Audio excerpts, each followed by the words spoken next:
Bismillahirrahmanirrahim. Assalamualaikum warahmatullahi wabarakatuh. Alhamdulillah wassalatu wassalamu ala Rasulillah wa ala alihi wa sahbihi wa mawalah. Asyhadu an la ilaha illallah wahdahu la syarikalah wa asyhadu anna Muhammadan abduhu wa rasuluhu alladzi la nabiyya wa la rasula ba'da. Faqad qala ta'ala fil Qur'anil Karim wa huwa asdaqul qailin. A'udzu billahi minasy syaithanir rajim. Bismillahirrahmanirrahim. Ya ayyuhalladzina amanu taqullaha haqqa tuqatih wa la tamutunna illa wa antum muslimun. Wa qala Nabi sallallahu alaihi wasallam innamal a'malu binniyati wa innamal likulli imri'in ma nawa faman kanat hijratuhu ila dunya yusibuha au ila imra'atin yankihuha fa hijratuhu ila ma hajara ilaihi. Shadaqallahul azim wa shadaqa rasul nabiyul karim. Alhamdulillah, bahagia sekali saya bisa berjumpa semua dengan jamaah ngaji subuh. Alhamdulillah, ini adalah satu nikmat karena kita berjumpa di hari kedua Ramadan, ya, di hari kedua Ramadan, ya, dan ini adalah kajian atau majelis hadis yang pertama berarti di bulan Ramadan 1442 Hijriah ini.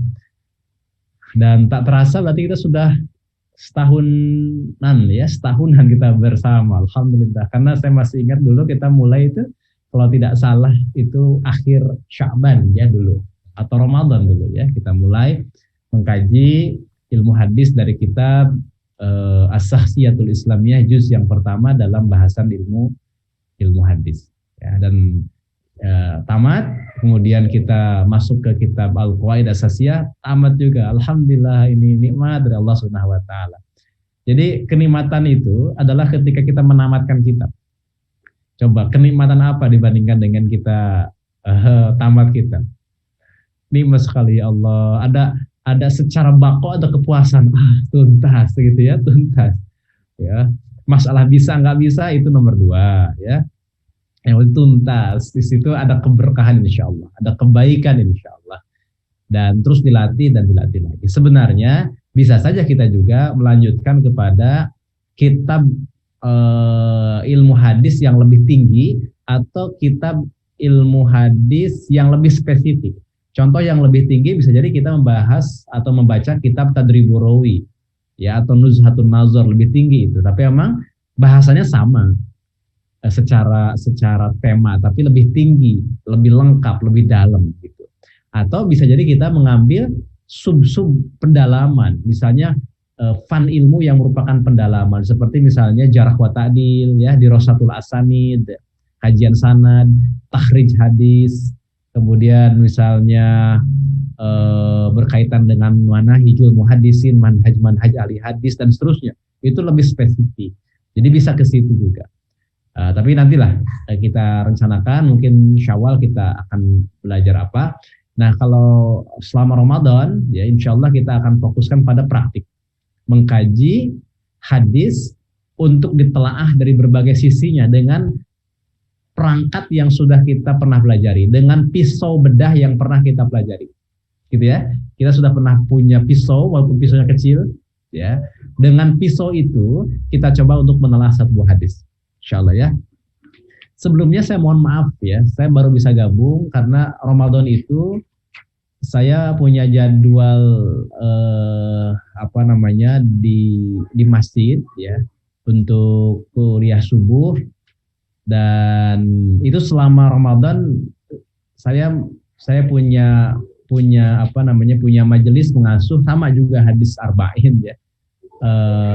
Dan kadang-kadang kan 10 menit tuh nggak ini juga gitu, nggak tentu, kadang 10 menit, kadang ya 15 menit ya, karena baru beres sholat dengan zikir ya, dan sampai doa itu ya sudah jam 5 lebih 5 rata-rata. Nah saya itu baru mulai, masa baru 5 menit sudah berakhir lagi gitu, jadi memang agak telat. Makanya untuk ke depan supaya tidak menunggu, saya udah tetapkan saja kita mulai jam 5.30 ya. Untuk kajian hadis saya bisanya jam 5.30. karena harus bagi-bagi dengan amanah yang lain, yakni kajian subuh di masjid ya. Insya Allah kita jam 5.30 cukup sampai dengan jam 6.30 juga insya Allah. 1 jam insya Allah cukup. Ya, insya Allah cukup. Ya, selambat-lambatnya jam 6.45 lah. Ya, selambat-lambatnya. Baik itu ya, mohon untuk disepakati dulu. Kita akan mulai. Saya khususnya kalau forumnya sudah dimulai sejak jam 5, tafadhol, tapi saya baru bisa masuk jam 5.30. Baik, ayuhal ikhwah, kita akan praktek hadis. Insyaallah sekarang kita akan praktek menelaah hadis. Dari kitab apa? Dari kitab Hadis Arba'in. Kita akan pilih saja, karena Ramadan kita ada 4 kali pertemuan barangkali kan. Jadi kita ambil 4 hadis dari kitab Arba'in Nawawi. Kitab Arba'in Nawawi itu ada 42 hadis. Ya, ada 42 hadis totalnya atau jumlahnya. Dan tidak mungkin kita bahas semua kan, kecuali saya bacakan semuanya. Bisa saja satu pertemuan misalnya 10 hadis, alhamdulillah tuntas ya, satu pertemuan 10 hadis, tapi kan hanya baca majelis qiraah. Kalau perlu itu nggak apa-apa, nanti di akhir kita baca semua, nanti saya berikan sanadnya. Yang kemarin juga saya belum kasih sanad yang qawaid asasiyah, insyaallah ya, mohon diingatkan, saya suka lupa begitu kalau nggak diingatkan. Yang termasuk yang syarah hadis arba'in, alhamdulillah. Untuk hadis arba'innya saya juga memiliki sanad, termasuk sanad Ali dari misalnya Syekh Yahya Ghausani yang sekarang bermukim di Turki. Saya juga punya sanad yang lewat jalur Syekh Muwafaq dari Syam, yang semuanya insya Allah sanad termasuk sanad Ali. Kalau untuk perlu untuk majelis qiraah dibaca 42 hadisnya nggak apa-apa, bisa diagendakan oleh majelis ngaji subuh, bisa diagendakan. Tapi kita akan fokus untuk membedah hadisnya. Kemarin ada yang bertanya, pakainya kitab syarah apa? Karena ini adalah bedah hadis, praktik dari ilmu yang kita dapatkan, jadi kita nggak pakai kitab. Ya, kita tidak memakai kitab. Kita pakainya apa? Pakainya apa? Pakainya ya aplikasi lah, boleh gitu. Pakai apapun boleh lah, boleh ya. Langsung kita baca hadisnya, kita akan bedah. Kalau mau punya kitabnya, banyak syarah hadis arba'in, banyak sekali, jumlahnya banyak. Yang ringkas-ringkas, yang suka saya pakai di masjid ya ini. Ya, yang ringkas-ringkas ini adalah syarah Arba'in Nawawiyah, karya dari Al-Imam Al-Allamah Ibnu Daqiqil Aid. Kenapa saya pakai dari syarahan Ibnu Daqiqil Aid? Bukan apa-apa, ringkas saja. Isinya singkat, padat, dan luar biasa. Ibnu Daqiqil itu kan orang yang sangat luar biasa, seorang faqih dalam mazhab Syafi'i, dan beliau sudah dikategorikan secara kualifikasi itu sudah pada level mujtahid mutlak. Ya. Jadi kefakihannya, kealimannya udah sangat luar biasa. Imam Ibnu Daqiqil Aid. Jadi kalau mau punya kitabnya cari yang itu. Boleh tidak yang lain yang lebih tebal-tebal, silahkan. Ya. Silahkan. Tapi saran saya sebelum kita ke yang tebal-tebal, selesaikan yang tipis-tipis. Ya. Selesaikan yang tipis-tipis baru kita ke yang tebal-tebal. Nah, ini udah cakep ya ini. Ibnu Daqiqil Aid syarah. Kalau mau pakai kitabnya. Tapi insyaallah kita hanya bahas 4 hadis. Ya. Satu pertemuan 1 hadis, jadi tentu saja tidak akan cukup untuk membaca semuanya. Biasanya kalau saya di masjid pakai ini. Bacakan, terjemahkan. Baik, kita tampilkan ya, begini, kita ingin membedah sebuah hadis dari berbagai perspektif, dari berbagai sisi, dengan pisau bedah yang sudah kita pelajari dalam ilmu hadis. Apa yang kita bedah? Yang kita bedah itu berarti sanadnya, matannya. Jelas ya? Apa? Sanadnya, matannya. Jadi kita akan menelaah anatomi hadis niat. Maka hadis itu bagi 2 dulu. Ada unsur sanad, ada unsur matan. Baik, kita tampilkan kalau begitu. Supaya tidak membingungkan, kita lihat dulu.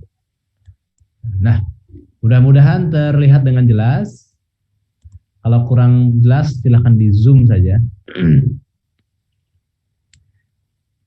Iwa fillah yang dirahmati Allah Subhanahu wa taala, hadis niat ini sangat masyhur ya.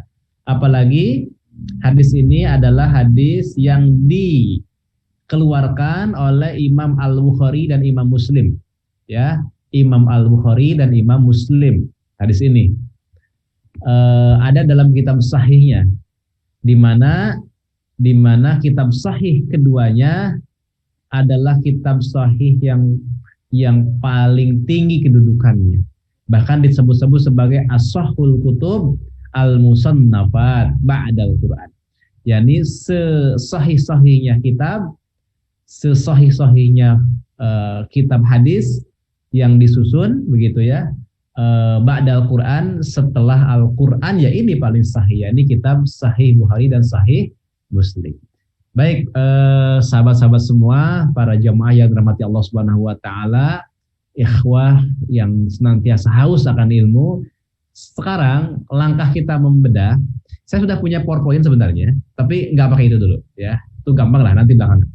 Saya ingin mengajak dulu ibu bapak sekalian tanpa PowerPoint.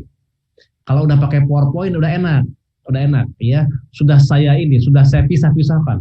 Ini sanadnya, ini matannya, ini kajian sanadnya gitu sampai syarahnya, udah enak itu ya. Nah, kita ingin langsung melihat langsung ke hadisnya ya. Jangan pakai PowerPoint yang sudah saya buat. Perhatikan. Ini adalah hadis yang saya ambil dari Sahih Al-Bukhari. Ya, dalam Sahihul Bukhari, Iwafillah yang dirahmati Allah Subhanahu wa taala, yang saya blok sampai dengan sini. Ya, sampai dengan sini. Ini adalah apa? Ini adalah sanad. Jadi yang pertama kita harus bisa membedakan dulu mana sanad, mana matan. Bisa kira-kira? Bisa ya. Kalau sanad apa sanad? Silsilatur rijal al-musilatu ilal matan. Silsilah orang, silsilah rijal di situ rawi ya. Tidak harus laki-laki. Karena ada rawi yang juga perempuan banyak. Bahkan ada satu kitab judulnya adalah An-Nisa'ul Muhaddisat. Jadi perempuan-perempuan ahli hadis sepanjang sejarah, sepanjang masa itu ada. Ya, dari mulai generasi sahabat, generasi tabi'in, tabi'ut tabi'in dan seterusnya, itu banyak di kalangan perempuan. Dan uniknya, para rawi muhaddis dari kalangan perempuan itu tidak ada yang dusta dan tidak ada yang tertuduh dusta. Ini unik juga ya, unik juga. Kalau di laki-laki ada yang tuhmatu bil kazib begitu ya, tapi kalau perempuan nggak ada. Ya. Itu ada kitabnya banyak ya, kitab-kitab yang berkaitan dengan para rawi perempuan. Itulah mengapa anak ketiga saya itu dinamai istifadah kepada para rawi perempuan. Anak saya perempuan. Yang ketiga ya. Misalnya saya tabarukan kepada rawi di kalangan sahabiyat, ada namanya Rubaiyah. Ada juga rawi hebat di kalangan tabi'in namanya Abidah bintu segala macam ya, panjang. Itulah mengapa nama anak saya itu tabarukan kepada dua orang rawi di dua level generasi yang berbeda. Sahabiyat dan tabi'in. Baiklah, ya ini adalah sanad ya, sahabat-sahabat semua ya. Nih, haddatsana Al-Humaydiyu Abdullah bin Zubair qala haddatsana Sufyan. Nanti wabila kalau dalam kitab-kitab hadis tidak ada kata qala, kita harus sudah refleks mengatakan qala. Sebelum haddatsana baca qala dulu. Karena dalam beberapa kitab enggak ada qalanya, langsung gini. Haddatsana Al-Humaydiyu Abdullah bin Zubair haddatsana Sufyan haddatsana Yahya akhbaroni Muhammad. Itu adalah bacaan yang keliru. Kalau di kitab dihilangkan kolanya itu wajar karena dimahzub untuk meringkas agar tidak bertele-tele. Dimahzub namanya, dihilangkan. Tapi ketika ada yang dimahzub, kita jangan ikut mahzub juga secara lisan. Kita harus menyampaikan secara lisan tetap. Makanya haddatsana Al-Humaydiyu Abdullah bin Zubair qala haddatsana Sufyan qala. Haddatsana Yahya bin Sa'id al-Ansari qala akhbarani Muhammad bin Ibrahim at-Taimi annahu sami'a Alqamah bin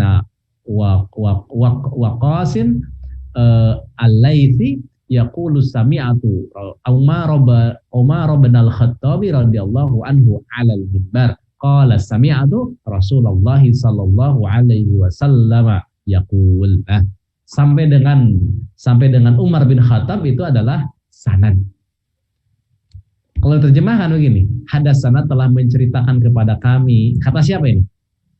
Kata Imam Al-Bukhari. Ingat, Imam Al-Bukhari, rawi paling akhir sekaligus yang mengeluarkan hadis di dalam kitabnya adalah Imam Al-Bukhari. Telah menceritakan kepada kami, kata Imam Al-Bukhari. Siapa yang telah menceritakan kepada kami? Yakni Al-Humaidi, Imam Humaidi. Imam Humaidi ini, sahabat-sahabat semua, adalah muridnya Imam Syafi'i. Itulah mengapa disebut-sebut Imam Bukhari sebenarnya sangat terinspirasi secara fikih atau sangat tersibghah dengan mazhab Imam Syafi'i. Karena gurunya adalah Imam Humaidi yang merupakan muridnya Imam Syafi'i. Nah, telah menceritakan kepada kami siapa? Al-Humaidi, Abdullah bin Zubair. Kemudian siapa berkata di sini? Berkata Imam Humaidi telah menceritakan kepada kami Sufyan. Telah menceritakan kepada kami Sufyan. Berarti Sufyan itu gurunya dari Imam Humaidi. Baik ya. Imam Humaidi gurunya banyak. Ada Imam Syafi'i, ada Sufyan Uyainah, ya banyak gurunya Imam Humaidi. Kemudian mana lagi? Qala. Nah, ini berkata, siapa yang berkata? Sufyan ya. Sufyan berkata bahwa haddatsana telah menceritakan kepada kami siapa? Yahya bin Sa'idin al-Ansari. Yahya bin Sa'id al-Ansari. Qala telah berkata, siapa yang berkata? Yahya bin Sa'id. Akhbaroni telah mengabarkan kepadaku. Kalau akhbarona kepada kami, akhbaroni kepadaku. Muhammad bin Ibrahim at-Taimi, yakni telah mengabarkan kepadaku Muhammad bin Ibrahim. Ya, Muhammad bin Ibrahim. Annahu sami'a, bahwasanya ia mendengar. Mendengar dari siapa? Alqamah bin Waqasin. Mendengar dari Alqamah bin Waqas. Ya, Al-Laitsi. Kemudian yaqul, ia berkata. Siapa yang berkata? Alqamah ya. Sami'atu Umar bin al-Khattabi. Aku mendengar. Mendengar dari siapa? Mendengar Umar bin Khattab. Semoga Allah meridhoinya. Alal minbari, ya, di atas minbar. Qala, iya. Ya, siapa iya di sini?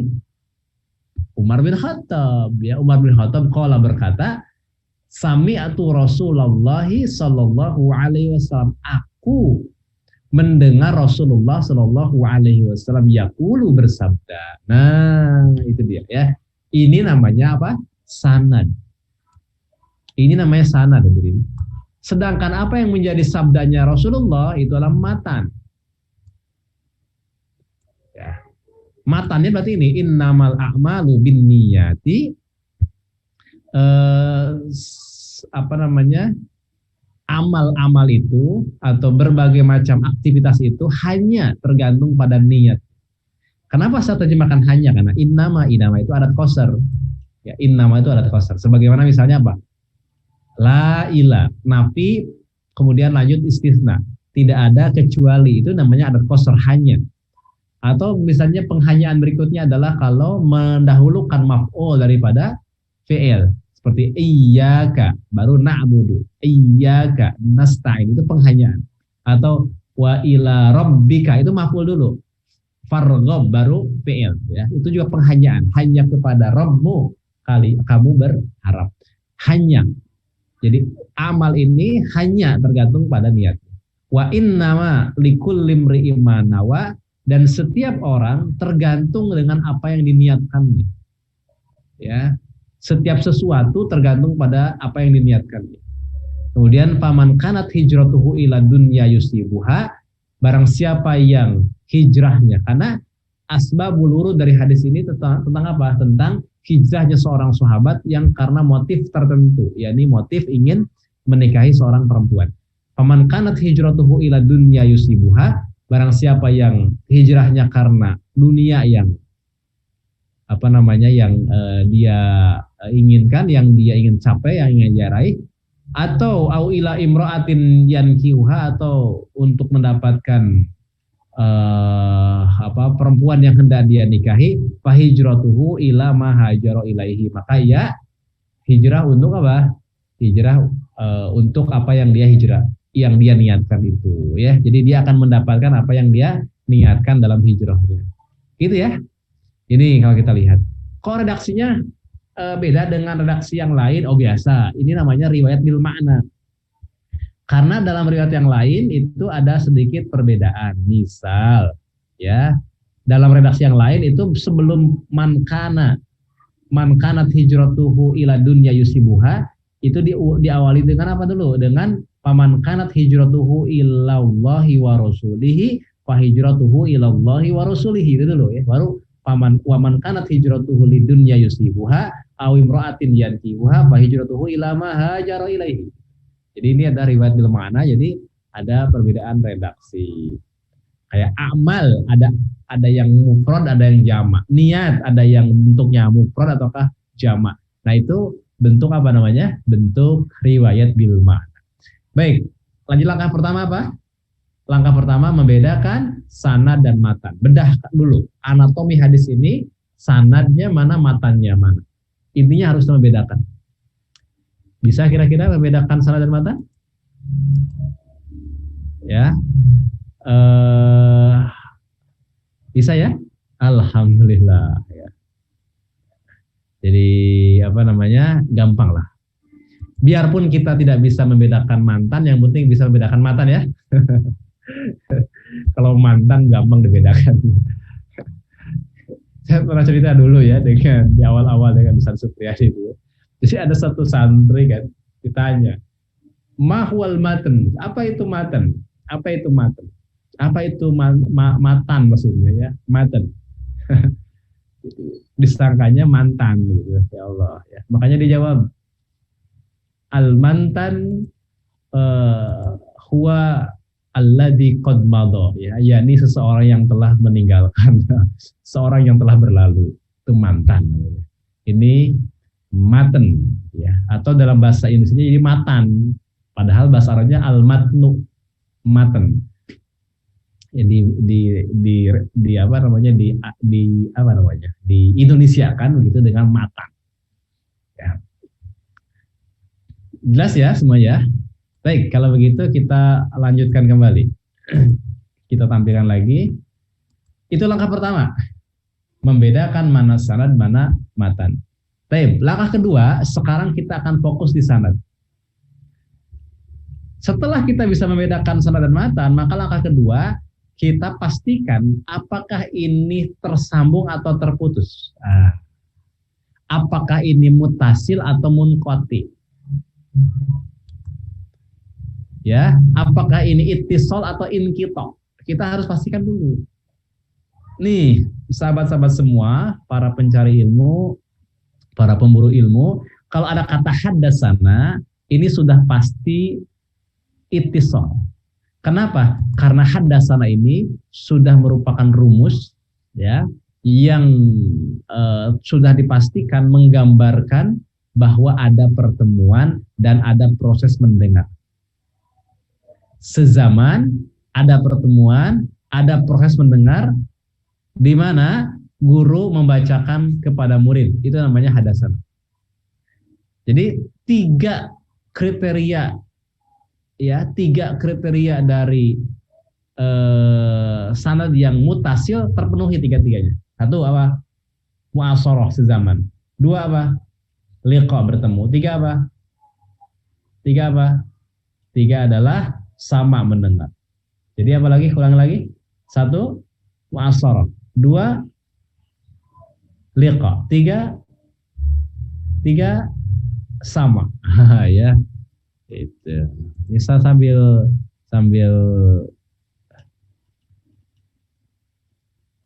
mengecek jawaban-jawaban ya. Baik ya, jadi tiga. Ya. Ciri dari sebuah sanad itu apa? Muttasil, itu harus memenuhi tiga 1, sezaman. 2, bertemu. 3 sama, ada proses mendengar. Nah, kalau hadasana ini udah pasti memenuhi tiga-tiganya. Gitu. Jadi apa? Imam Bukhari dengan Humaidi itu sezaman, bertemu, sama. Di mana Imam Humaidi membacakan hadis kepada Imam Bukhari. Ya. Jadi kalau udah hadasana jangan diteliti lagi. Ngapain teliti lagi? Kemudian dari Humaidi kepada siapa? Gurunya Sufyan. Lihat Sufyan. Apa di sini redaksinya? Sigot tahamul wal adanya apa di sini? Sama hadasana. Kalau hadasana juga sama, berarti apa? Berarti Imam Humaidi dengan Imam Sufyan itu sezaman, bertemu, dan ada proses mendengar di mana Sufyan ini membacakan hadis di hadapan murid-muridnya. Salah satunya siapa? Salah satunya adalah Imam Humaidi. Baik, sekarang dari Sufyan ke Yahya. Sufyan ke Yahya apa nih? Hadasana. Sama. Hadasana berarti jangan dicek lagi, udah pasti bertemu. Ya, sudah pasti bertemu, sudah pasti mu'asyarah di zaman, dan sudah pasti ada proses sama. Apa sama itu? Sama itu mendengar. Ya, mendengar. Siapa yang mendengar? Sufyan. Mendengar dari siapa? Mendengar dari Yahya. Siapa yang membacakan hadisnya? Yahya. Yahya yang membacakan hadis di hadapan Sufyan. Jelas? Baik. Berikutnya, akhbaroni. Ini juga udah pasti ketemu. Sudah pasti sezaman dan sudah pasti mendengar. Kenapa? Karena akhbaroni itu adalah telah mengabarkan kepadaku. Kalau bedanya antara haddasana atau haddasani dengan akhbarona atau akhbaroni bedanya, kalau akhbaroni itu yang membacakan hadis itu murid di hadapan guru. Ya, jadi murid membacakan hadis di hadapan gurunya, guru menyimak pembacaan muridnya. Itu namanya akhbarona. Ya, atau akhbaroni. Oh, berarti di sini siapa namanya? Yahya bin Sa'id itu membacakan hadis di hadapan gurunya, yakni Muhammad bin Ibrahim At-Taimi. Jelas ya? Dari sini semua ini adalah bertemu. Sezaman, bertemu, dan sama. Berikutnya sekarang dari Muhammad bin Ibrahim kepada Alqamah bagaimana? Annahu sami'a. Oh, udah jelas ada sami'a. Sami'a itu mendengar. Udah jelas, sudah ada sigot yang jelas. Sami'a berarti mendengar. Siapa yang mendengar? Ya, Muhammad bin Ibrahim. Mendengar kepada siapa? Kepada Alqamah. Kalau mendengar ya udah pasti sezaman, bertemu, dan mendengar. Berikutnya lagi, Alqamah kepada Umar bin Khattab, sami'atu, aku mendengar. Oh, ini juga sama. Ada as-sama, ada proses mendengar. Jadi Alqamah mendengar dari Umar bin Khattab ketika berceramah di atas atau menyampaikan hadis di atas mimbar. Nah, berarti di sini semua udah beres. Lalu qala sami'atu, ya ini Umar kepada Rasulullah juga sami itu. Maka dipastikan hadis ini adalah ittisal, bersambung. Bukan inqita, bukan apa? Bukan terputus. Kok enak banget? Iya, kebetulan pas enak hadisnya. Ya. Coba kalau udah ada kata an, nah kalau udah ketemu an nanti, misalnya an, kalau udah itu udah masuk dalam kategori hadis mu'an'an. Kita udah belajar ya, mu'an'an, mu'annan, orangnya mu'an'in.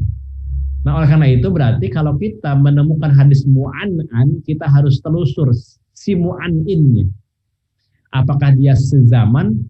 Apakah dia liqa, bertemu, ataukah dia ada proses sama? Tidak, mendengar tidak. Begitu. Jelas? Kalau ada an, di sini kebetulan nggak ada an di sini.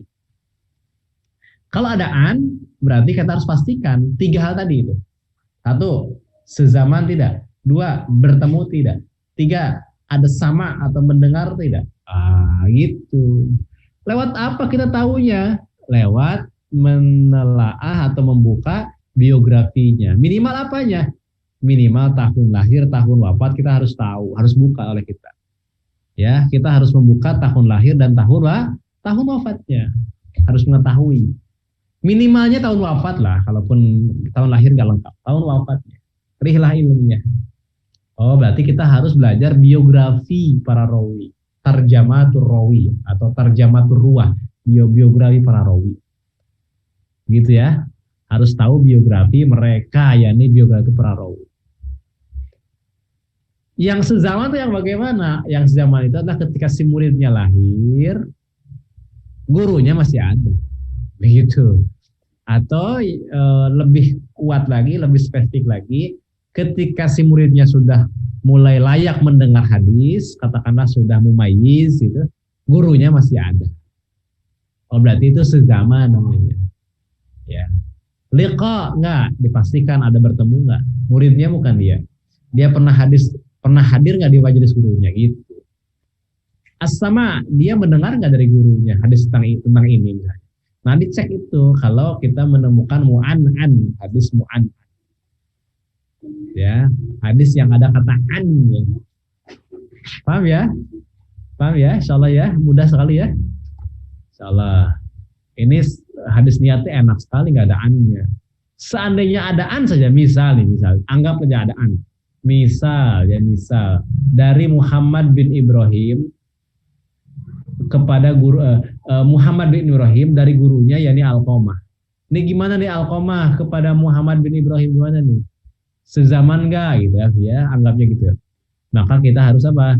Telusur tarjamah. Tarjamah itu apa?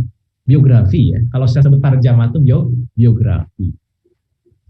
Baik, kita lihat misalnya Muhammad bin Ibrahim At-Taimi, kita klik. Oh, nih di sana ada di bawah, lihat ya. Lihat di bawahnya, lihat nggak? Ada namanya siapa tuh? Ya, ada namanya Al-Ismu, nama. Kemudian kunyahnya, kunyahnya Abu Abdillah.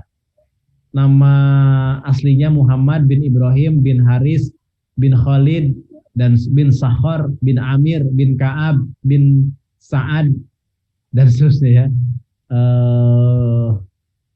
Apa namanya? Bin apa ini? Bin ya kelihatan dia. Bin Murrah terakhir. Kemudian siapa kunyahnya? Kunyahnya Abu Abdillah di bawah itu. Nasabnya kemana saja? Ada ke At-Taimi, ya. Ada ke Madani. Kemudian ada berikutnya adalah tarikhul wafat. Nah ini dia kita pentingkan. Tarikhul wafat beliau wafat ternyata antara tahun 119 atau 120 atau 121. Jadi para ulama beda pendapat dalam membuat biografi ini. Antara itu saja. Kemudian tobakot dalam kitab takrib itu masuknya tobakot keempat, Ar-Rabi'ah.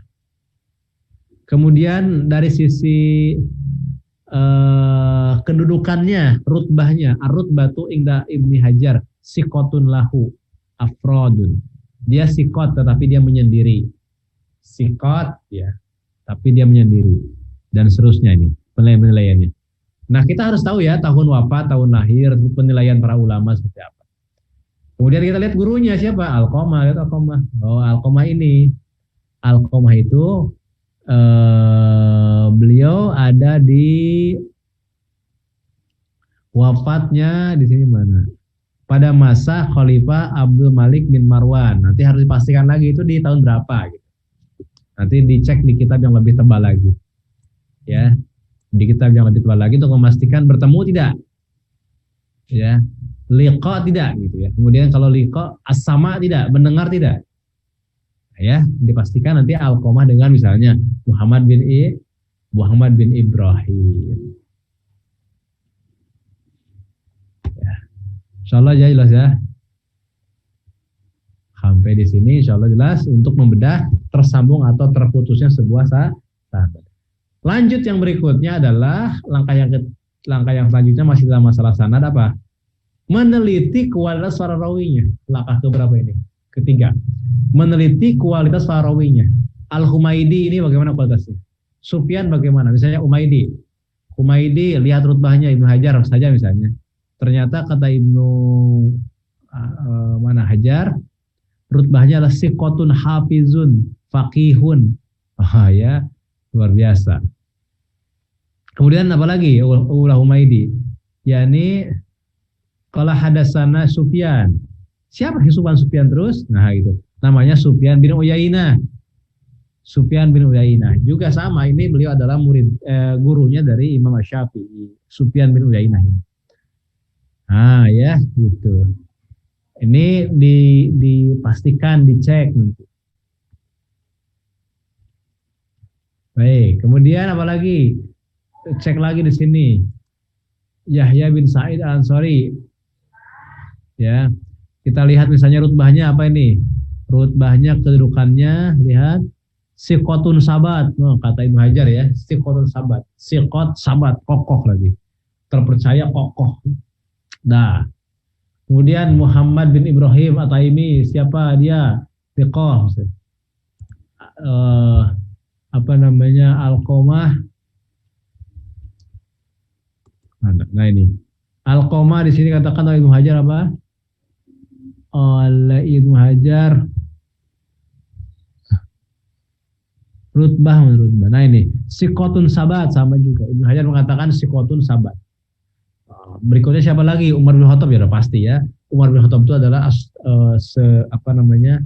sekuat-kuatnya, sehebat-hebatnya di antara para rawi ya sahabat, termasuk sahabat Umar bin Khattab.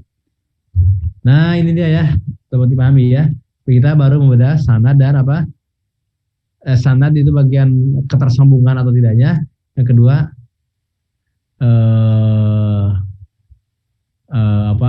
kuat dan lemahnya. Tersambung tidak sanadnya. Yang kedua adalah rawinya itu terpercaya tidak, adil tidak minimal, atau thiqah lah lebih tepatnya. Nah ternyata ini udah kita cek sanadnya semuanya apa? Mutasil dan tidak ada apa? Tidak terputusan, termasuk orang-orangnya orang thiqah semua. Itu kajian sanad ya sampai di situ aja dulu. Dari sinilah kemudian langsung masuk ke langkah yang ketiga, kita melakukan penghukuman. Misalnya hadal isnad dhaifun, hadal isnad sahihun, gitu. Ya. Jadi terkait dengan sanad atau isnad itu dua hal itu udah cukup. Ditambah yang ketiga yakni al-hukmu ala sanad. Hukumnya gimana gitu? Kedudukannya apakah sanad hadis ini adalah dhaif atau sahih misalnya gitu ya, tentang sanad hadis. Hanya dengan bermodal apa? Bermodal tadi dua langkah tadi, tersambung tidak nih. Yang kedua terputus rawinya thiqah tidak, gitu ya. Dua hal itu yang utama pada sanad. Yang lain-lainnya ada banyak sekali, tapi ya sementara kan itu dulu ya, anatomi yang kita perlukan. Ya, pembagiannya dan klasifikasinya. Jelas ya? Nah, setelah kita membedah sanadnya, terutama ketersambungan, keterputusannya, dan apalagi rawinya thiqah tidaknya, baru kemudian langkah yang berikutnya tadi menghukumi sanad. Ini jadi hadzal isnad. Ya, bukan sanad hadis secara keseluruhan, bukan, tapi jalur ini gitu, sanad ini. Hadzal hadis atau hadzal isnad lebih tepatnya ya, hadzal isnad. Ya, hadzal isnad. Baik, itu langkah ketiga. Yang keempat ya, masih di sanad, adalah apa? Melakukan iktibar untuk mencari syawahid dan mutabbi. Ya. Jadi melakukan iktibar, jadi mencari tempat untuk apa? Mencari adanya jalur lain yang menguatkan gitu loh. Ya, mutabi atau syawahid itu. Jelas ya? Jadi langkah yang berikutnya yang keempat adalah apa? Melakukan iktibar, yakni mencari jalur lain, baik itu pada sanad maupun pada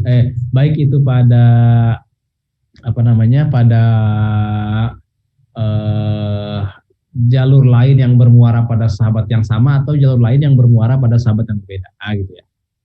Baik bermuara pada sahabat yang sama maupun bermuara pada sahabat yang berbeda. Itu kegiatan iktibar. Namanya iktibar, Ya, itibar itu mencari syawahid dan mutabaat atau mutabi. Ya, begitu kurang kurang lebih. Nah, untuk poin yang yang keempat ini itu memang perlu waktu khusus, perlu latihan khusus. Nanti mungkin eh, kita praktikkan di minggu depan, yaitu melakukan iktibar. Itu bagaimana sih iktibar itu? Menelusur jalur lain kan iktibar itu untuk mendapatkan syawahid dan mutabi. Begitu ya. Nanti langkah yang berikutnya setelah kita melakukan iktibar, kita menelaah seluruh jalurnya, ya. Kemudian kita eh, apa namanya itu bisa bisa bisa menemukan seluruh jalur-jalurnya tadi dengan mutabaat dan syawahidnya. Baru langkah berikutnya adalah kita membuat syajaratul isnad, pohon sanad. Langkah keberapa itu? Kelima ya. Membuat syajaratul isnad, membuat pohon sanad. Ya, kita harus sampai bisa membuat pohon sanad. Kalau kita sudah melakukan sudah melakukan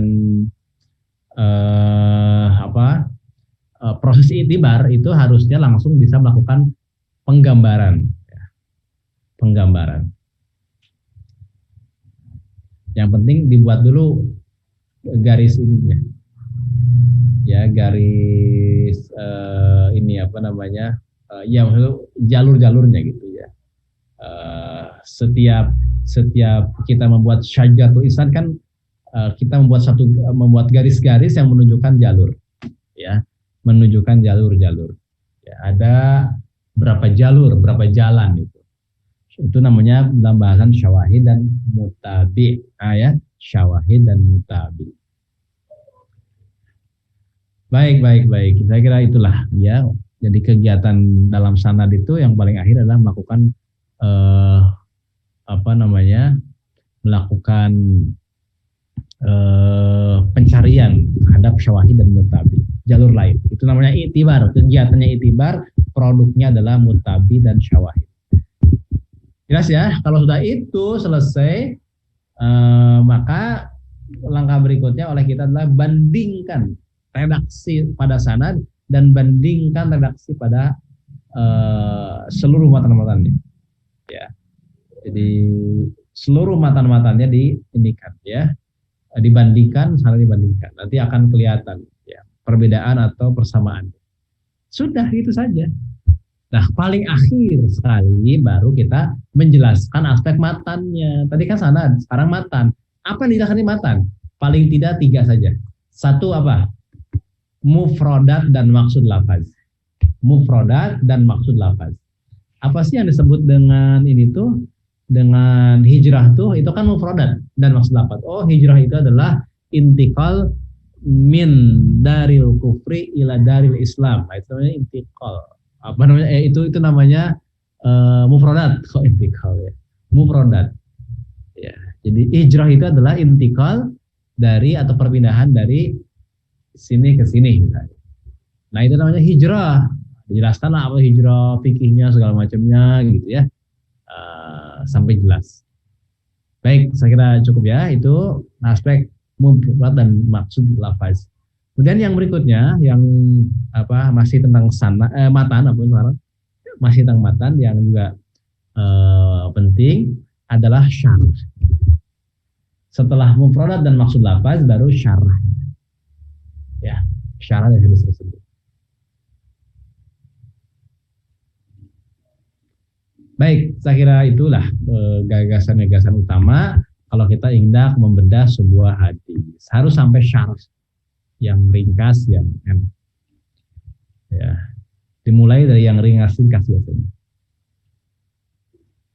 Baik, itu saja. Mohon maaf dari segala kehilapan. Tadi ada beberapa tahapan ya. Mungkin nanti silakan ditulis lah. Saya tidak buat catatan khusus. Adanya di PowerPoint terpisah. Tapi nanti terlalu mudah ya kalau itu. Ini kan kita langsung meneliti dari satu hadisnya. Jadi sekali lagi tadi yang terakhir yang saya sampaikan. Setelah kita meneliti tentang itisol inqita'nya sanad, tersambung terputusnya, baru kemudian kita memastikan rawinya itu thiqah atau tidak gitu ya, rawinya thiqah atau tidak. Nah, kemudian apa lagi? Melakukan i'tibar ya. iktibar, yaitu menelusur jalur lain. Kalau kita belum menelusur jalur lain, kita cukup katakan hadal isnad, hadis apa, sanad hadis ini apa, gitu, ya. Sanad hadis ini apa?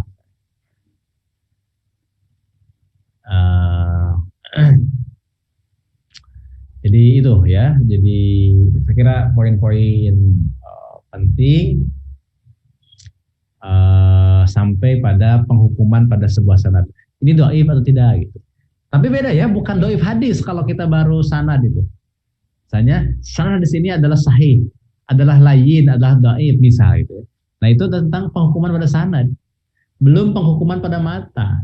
Karena kalau menghukumi matan harus apa? Harus melakukan iktibar dulu, mencari sawahid dan mutabi, jalur-jalur lain. Ini saya gambarkan ya, terakhir satu tuh. Iwabilah, perhatikan ini. Ini adalah jalurnya yang barusan, hadis barusan, Imam Bukhari, jalurnya seperti ini.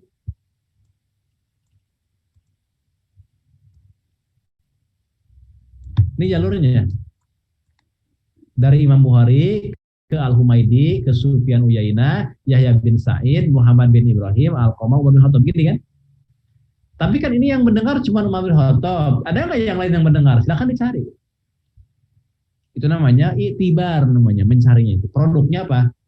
Mutabi dan syawahid. Ada nggak yang mendengar selain Umar bin Khattab? Ada nggak yang mendengar lain selain dari Al-Qamah? Ada nggak yang mendengar dari Al-Qamah selain dari Muhammad bin Ibrahim? Itu namanya syawahid, mencari jalur lain atau mutabi. Kalau kita baru meneliti satu rangkaian ini, maka kita katakan di sini di bawah hadal isnad sahih, hadal isnad dhaif. Berarti harus dibatasi isnad ini. Karena boleh jadi di sini tidak hanya satu kan, tapi ada jalur lain. Contoh misalnya nih, saya contohkan ya. Hadis ini yang dikeluarkan misalnya oleh Imam Bukhari, Imam Muslim, Abu Daud, At-Tirmidzi, An-Nasa'i, Ibnu Majah. 6 kitab hadis ya. Kutubus Sittah kita lihat. Dari Kutubus Sittah kita perhatikan. Nah ini dia. Perhatikan oleh kita semua.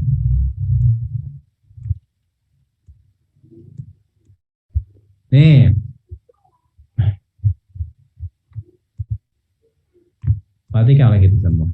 Umar bin Khattab tidak ada yang mendengar kecuali Umar bin Khattab dari Rasulullah.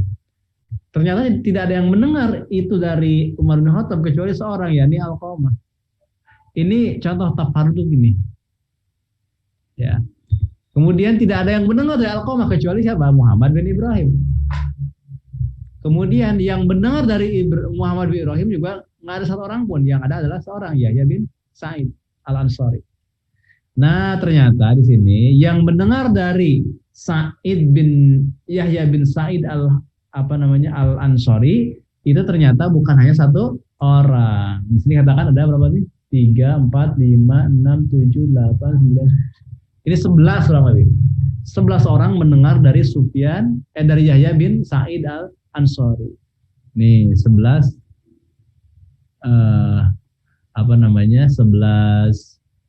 11 ini ya, 11 orang yang mendengar dari Yahya bin Sa'id. Jadi kalaupun misalnya ada satu yang doib, misal siapa namanya, misal ya, ini ya nggak beneran, misalnya ini Abdullah bin Al-Mubarak ya, itu juga mendengar dari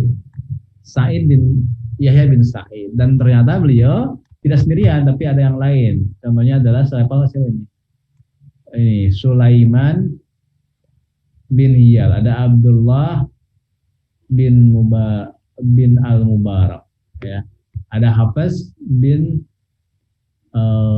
Qiyad An-Nakhai. Jadi yang mendengar dari Yahya bin Sa'id banyak. Ini bisa saling menguatkan. Kalau ada satu atau dua yang doib, maka terangkat statusnya menjadi makbul, gitu ya. Nah, intinya kita ini belajar tentang sanad itu untuk sampai pada ini, membuat syajaratul isnad, ya, membuat pohon sanad. Nah, itulah kurang lebih. Nanti syarahnya gampang ya. Wallahu alam itu poinnya, mudah-mudahan bermanfaat untuk kita semua. Barakallahu li wa lakum. Wassalamualaikum warahmatullahi wabarakatuh.